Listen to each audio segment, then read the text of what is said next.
Hello friends, कैसे हैं आप सब। आप सभी लोगों का मैं अपने यूट्यूब चैनल फिजिक्स विद पवन दीक्षित पर बहुत बहुत स्वागत करता हूं। फ्रेंड्स, क्लास 12 फिजिक्स का chapter moving charge and magnetic field का ये वीडियो 8 लेकर आया हूं। इससे पहले मैं 7th वीडियो ऑलरेडी डाल चुका हूं, लिंक डिस्क्रिप्शन में है। यदि उन वीडियो को आपने नहीं देखा है तो देख सकते हैं। तो इस वीडियो में फ्रेंड्स हम बात करेंगे force on a moving charge in a magnetic field और लॉरेंज फोर्स, यानी लॉरेंज बल क्या होता है। Force on a moving charge in a magnetic field, चुंबकीय क्षेत्र में गतिमान आवेश पर बल। तो वीडियो स्टार्ट करूं उससे पहले चैनल पर जो फ्रेंड्स नए हैं, चैनल को सब्सक्राइब करके बेल आइकन को प्रेस करें, जिससे ऐसी अन्य वीडियो की नोटिफिकेशन आप तक मिलती रहे। तो फ्रेंड्स, वीडियो स्टार्ट करते हैं। Force on a moving charge in a magnetic field, चुंबकीय क्षेत्र में गतिमान आवेश पर बल। फ्रेंड्स, ये जो मैग्नेटिक फील्ड में जो फोर्स है ये केवल मूविंग चार्ज पर कार्य करता है। किस पर कार्य करता है? मूविंग चार्ज पार्टिकल पर। मान लो यदि कोई चार्ज पार्टिकल मैग्नेटिक फील्ड में स्थिर है तो उस पर कोई भी फोर्स कार्य नहीं करता है। जबकि electric force always acts on a charge particle, चाहे पार्टिकल स्थिर हो या मोशन कर रहा हो, इलेक्ट्रिक फील्ड तो हमेशा कार्य करता है। लेकिन मैग्नेटिक फोर्स जो है ये केवल मूविंग चार्ज पर कार्य करता है। यदि पार्टिकल स्थिर है तो उस पर कोई भी फोर्स कार्य नहीं करता है।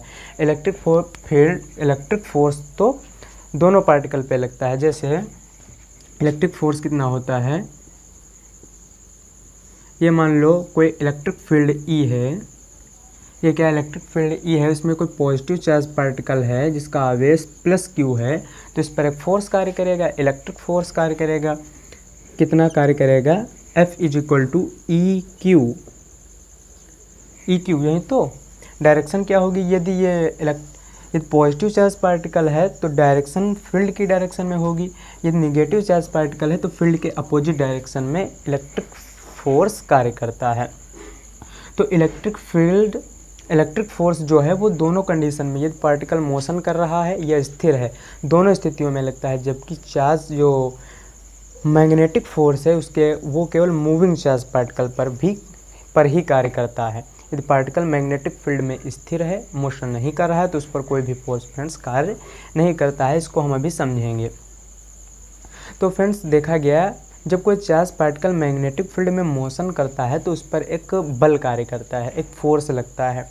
तो मैग्नेटिक फील्ड में चार्ज पार्टिकल पर लगने वाले इस फोर्स को ही लॉरेंज फोर्स कहा गया। क्या कहा गया? Lorentz force. मैग्नेटिक फील्ड में चार्ज पार्टिकल पर जो फोर्स कार्य करता है इसे क्या कहा गया? Lorentz force. इस लॉरेंज फोर्स की जो डायरेक्शन है वो मैग्नेटिक फील्ड की डायरेक्शन और उस चार्ज पार्टिकल के मोशन की डायरेक्शन दोनों के परपेंडिकुलर होता है। मैग्नेटिक फील्ड की डायरेक्शन और चार्ज पार्टिकल के मोशन की डायरेक्शन दोनों के परपेंडिकुलर डायरेक्शन में क्या होता है?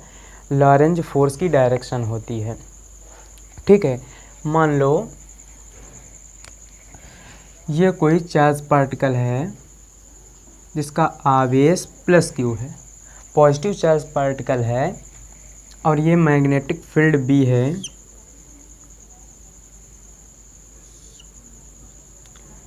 ये है मैग्नेटिक फील्ड बी।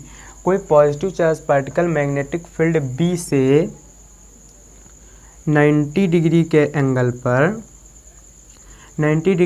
एंगल पर परपेंडिकुलर यानी डायरेक्शन से v वेग से मैग्नेटिक फील्ड में प्रवेश करता है।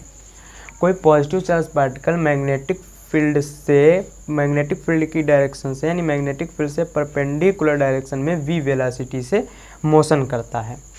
ठीक है, तो देखा गया कि एक्सपेरिमेंट के थ्रू देखा गया कि इस चार्ज पार्टिकल पर एक फोर्स कार्य करता है।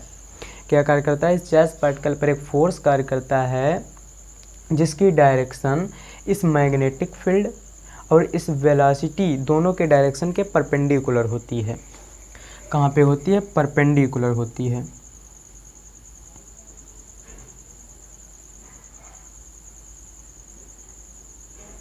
इन दोनों के परपेंडिकुलर डायरेक्शन में इस पर एक फोर्स कार्य करता है जिसे हम क्या कहते हैं? Lorentz force. ठीक है फ्रेंड्स, लॉरेंज फोर्स कहते हैं। देखो, एक्सपेरिमेंट के थ्रू देखा गया ये जो लॉरेंज फोर्स है, इस फोर्स की वैल्यू मैक्सिमम तब होती है, मैक्सिमम जब होती है जब चार्ज पार्टिकल मैग्नेटिक फील्ड के परपेंडिकुलर डायरेक्शन में एंट्री करे, मोशन करता है। मैग्नेटिक फील्ड के यदि ये चार्ज पार्टिकल परपेंडिकुलर डायरेक्शन में यानी 90 डिग्री के एंगल पर प्रवेश करता है तो ये जो फोर्स है इसका मान मैक्सिमम होता है। तो हम इसके बीच का एंगल को 90 मान लेते हैं। पहले इसके एंगल को हमने कितना मान लिया, 90। और इस मैग्नेटिक फील्ड की जो डायरेक्शन इसको एक्स एक्सिस मान लिया, इसे वाई एक्सिस, और जो फोर्स है उसे जेड एक्सिस, दोनों के परपेंडिकुलर एक्सिस जेड एक्सिस पर लॉरेंज फोर्स लग रहा है। लॉरेंज फोर्स की डायरेक्शन है एक्स एक्सिस बी और ये वाई एक्सिस और ये जेड एक्सिस। ठीक है फ्रेंड्स, तो देखा गया कि ये जो फोर्स की डायरेक्शन है इन दोनों के परपेंडिकुलर है और मैक्सिमम वैल्यू तब होती है लॉरेंज फोर्स की जब कोई चार्ज पार्टिकल मैग्नेटिक फील्ड के परपेंडिकुलर डायरेक्शन में प्रवेश करता है। तो ये जो फोर्स है मैक्सिमम फोर्स है 3 बातों पर डिपेंड करता है। कितनी बातों पर? 3 बातों पर डिपेंड करता है। मैक्सिमम वैल्यू है जो फोर्स की मैक्सिमम वैल्यू है अर्थात जो लॉरेंज फोर्स है वो 3 बातों पर डिपेंड करता है। पहला Lorentz force is directly proportional to the charge particle, यानी F proportional to Q। Lorentz force is directly proportional to the charge particle. दूसरा किस पर डिपेंड करता है? F proportional, Lorentz force is directly proportional to the velocity of charge particle, यानी F proportional to V। तीसरा, ये जो Lorentz force है, Lorentz force is directly proportional to the magnetic field, यानी F proportional to B। Equation 3, इन तीनों equation को add करते हैं। Adding all 3 equations, adding all the equations, तो F proportional Q V B। ठीक है, प्रोपोर्शनल हटेगा, कांस्टेंट आएगा, F is equal to K Q V B।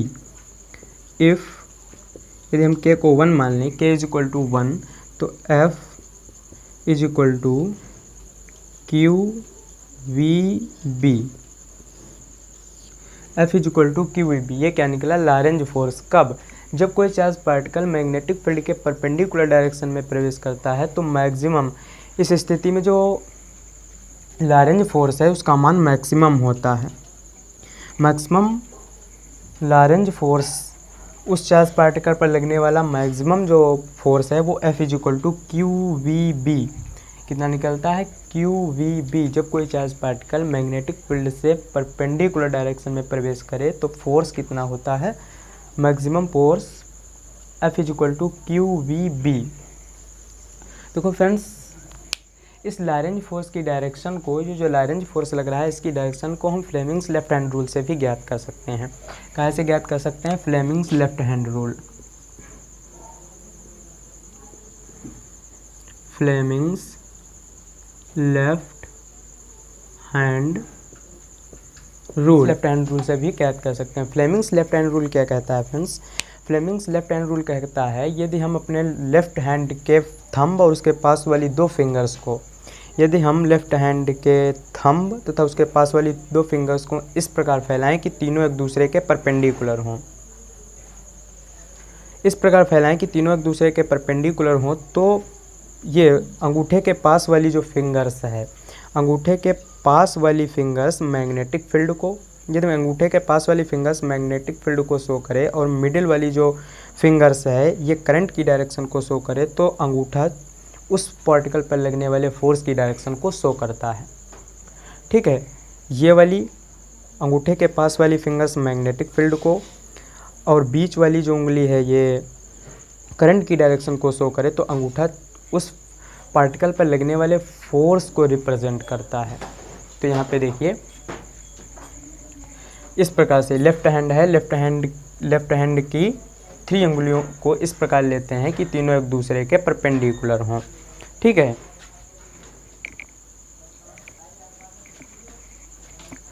Friends तीनों एक दूसरे के क्या हो, परपेंडिकुलर हो। तो देखिए ये जो उंगली है ये चुंबकीय क्षेत्र मैग्नेटिक फील्ड की डायरेक्शन को शो कर रही है, ये वाली जो उंगली है ये करंट की डायरेक्शन को। अब देखिए फ्रेंड्स करंट की डायरेक्शन पे वेलोसिटी आ रही है, तो करंट की डायरेक्शन को कैसे शो करें। देखो करंट की डायरेक्शन पॉजिटिव चार्ज के मोशन की डायरेक्शन में होती है। जो जिस डायरेक्शन में पॉजिटिव चार्ज फ्लो होता है उसी डायरेक्शन में तो करंट की डायरेक्शन होती है, क्योंकि पॉजिटिव चार्ज की डायरेक्शन में ही करंट की डायरेक्शन होती है। तो इस ओर करंट की डायरेक्शन होगी, जिस ओर मोशन हो रहा है पॉजिटिव चार्ज का उसी ओर करंट की डायरेक्शन को हम मानते हैं। तो देखो ये वाली उंगली मैग्नेटिक फील्ड की डायरेक्शन को, ये करंट की डायरेक्शन को, तो फोर्स ऊपर की ओर, तो लॉरेंज फोर्स की डायरेक्शन कहाँ होगी, ऊपर की ओर, तो फोर्स ऊपर की ओर। तो जो थंब जिस ओर पॉइंट करता है वही लॉरेंज फोर्स की डायरेक्शन होती। तो देखिए मैग्नेटिक फील्ड करंट की डायरेक्शन वेग की डायरेक्शन में, और ऊपर Lorentz force. Magnetic field current की डायरेक्शन, तो थंब जिस ओर पॉइंट कर रहा है वहाँ क्या है, लॉरेंज फोर्स की डायरेक्शन। यदि यहाँ पे पॉजिटिव की जगह पे निगेटिव चार्ज हो, पॉजिटिव की जगह पे क्या हो, निगेटिव चार्ज हो, तो जो पॉजिटिव पे लग रहा है फोर्स उसके अपोजिट डायरेक्शन में हो जाएगा। क्या हो जाएगा, उसके अपोजिट डायरेक्शन में फोर्स हो जाएगा। क्योंकि अब जो वेग की डायरेक्शन के अपोजिट डायरेक्शन में, क्योंकि निगेटिव चार्ज पार्टिकल हैं, निगेटिव चार्ज है तो उसके फ्लो होने के अपोजिट डायरेक्शन में करंट का फ्लो होगा ना। तो उस स्थिति में क्या हो जाएगा, उस स्थिति में ऐसे, उस स्थिति में नीचे की ओर जो फोर्स की डायरेक्शन है, लॉरेंज फोर्स की डायरेक्शन जस्ट पॉजिटिव पे लगने वाले फोर्स की डायरेक्शन के अपोजिट डायरेक्शन में हो जाएगी। क्लियर हुआ ना। तो फ्लेमिंग्स लेफ्ट हैंड रूल से भी हम लॉरेंज फोर्स की डायरेक्शन को ज्ञात कर सकते हैं। ठीक है, अब देखो यदि ये जो पार्टिकल है ये मैग्नेटिक फील्ड से परपेंडिकुलर ना होकर, मैग्नेटिक फील्ड से परपेंडिकुलर ना होकर किसी एंगल पर एंट्री करे, प्रवेश करे, मोशन करे, तब क्या होगा।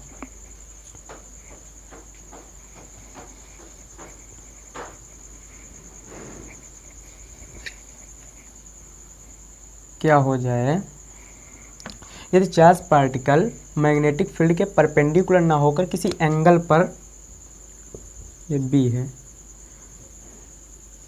इस डायरेक्शन में मान लो थीटा एंगल पर प्रवेश करे, मैग्नेटिक फील्ड से परपेंडिकुलर ना होकर किसी एंगल पर यदि चार्ज पार्टिकल प्रवेश करे तो क्या होगा। तो इस वेग के दो कंपोनेंट होंगे, हॉरिजॉन्टल कंपोनेंट जो होगा ये होगा v cos थीटा, और वर्टिकल कंपोनेंट्स क्या हो जाएगा, v sin थीटा। यही तो होंगे horizontal components v cos theta और vertical components v sin theta. Formula क्या निकला था, F = QVB।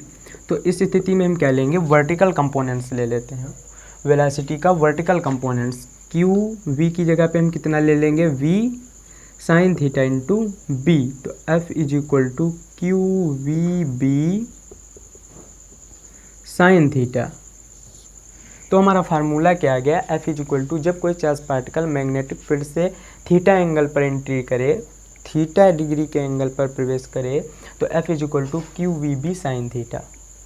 फोर्स कितना होता है, F = QVB sin थीटा। यदि इसे हम वेक्टर फॉर्म में लिखें तो वेक्टर फॉर्म में भी लिख सकते हैं, F = QV क्रॉस B, ऐसे वेक्टर फॉर्म में भी लिख सकते हैं। वहीं तो लिखा है F = QV क्रॉस B। ठीक है, अब कुछ फैक्ट्स को समझते हैं।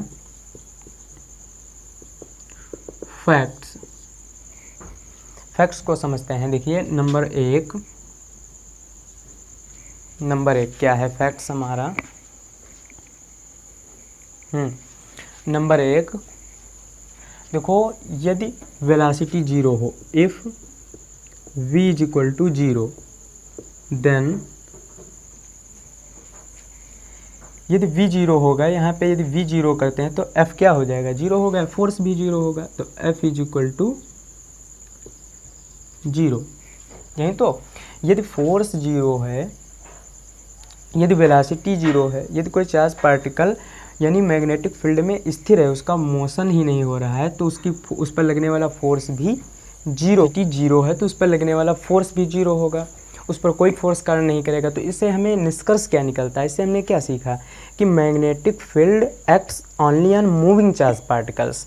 जो मैग्नेटिक फील्ड है वो केवल गतिमान आवेशों पर ही, मैग्नेटिक फोर्स जो है केवल गतिमान आवेशों पर ही कार्य करता है। तो दूसरा, if theta is equal to 0 degree हो, थीटा 0 डिग्री हो, यानी थीटा 0 का मतलब क्या है, यदि चार्ज पार्टिकल मैग्नेटिक फील्ड के अनुदिश कंपन करे, इसके बीच का जो एंगल है वो 0, यदि चार्ज पार्टिकल मैग्नेटिक फील्ड के अनुदिश कंपन करे, उसी की डायरेक्शन में मोशन करे, जब थीटा 0 हो, या और theta is equal to 180 degree, या थीटा 180 हो, यानी वो जो पार्टिकल है मैग्नेटिक फील्ड के अपोजिट डायरेक्शन में मोशन करे, अपोजिट डायरेक्शन में मोशन करे, दोनों स्थितियों में साइन थीटा का मान कितना होगा, 0 डिग्री। अर्थात एफ कितना होगा, जब साइन थीटा का मान यहाँ पे 0 रखेंगे तो फोर्स कितना हो जाएगा हमारा 0, यानी दोनों स्थितियों में फोर्स कितना होता है 0। या थीटा 0 डिग्री हो या 180 डिग्री हो, या चार्ज पार्टिकल मैग्नेटिक फील्ड के अनुदिश या उसके अपोजिट डायरेक्शन में मोशन करे, तो दोनों स्थितियों में उस पर लगने वाला फोर्स 0 होता है। अर्थात वो चार्ज पार्टिकल उसी स्पीड से उस समतल में गुजर जाएगा। ठीक है, तो उस पर कोई भी फोर्स कार्य नहीं करेगा। तीसरा, if theta is equal to 90 degree, जब थीटा 90 हो तो इस स्थिति में तो मैक्सिमम, अभी हम बता चुके हैं साइन 90 का मान 1, तो इस स्थिति में मैक्सिमम फोर्स कार्य करता है। मैक्सिमम लैरेंज फोर्स साइन 90 का मान 1, F is equal to Q V B. ये थीटा 90 होगा तो मैक्सिमम फोर्स, लैरेंज फोर्स का मान मैक्सिमम होगा, तो F is equal to Q V B. ठीक है, तो F is equal to Q V B. तो आज की क्लास में फ्रेंड्स हमने जाना लैरेंज फोर्स क्या होता है और इसका फॉर्मूला क्या होता है। आई होप ये टॉपिक आप अच्छे से समझ गए होंगे। तो आज की क्लास को यहीं रखते हैं, मिलेंगे किसी नेक्स्ट वीडियो में, तब तक पढ़ाई करते रहिए। All the very best.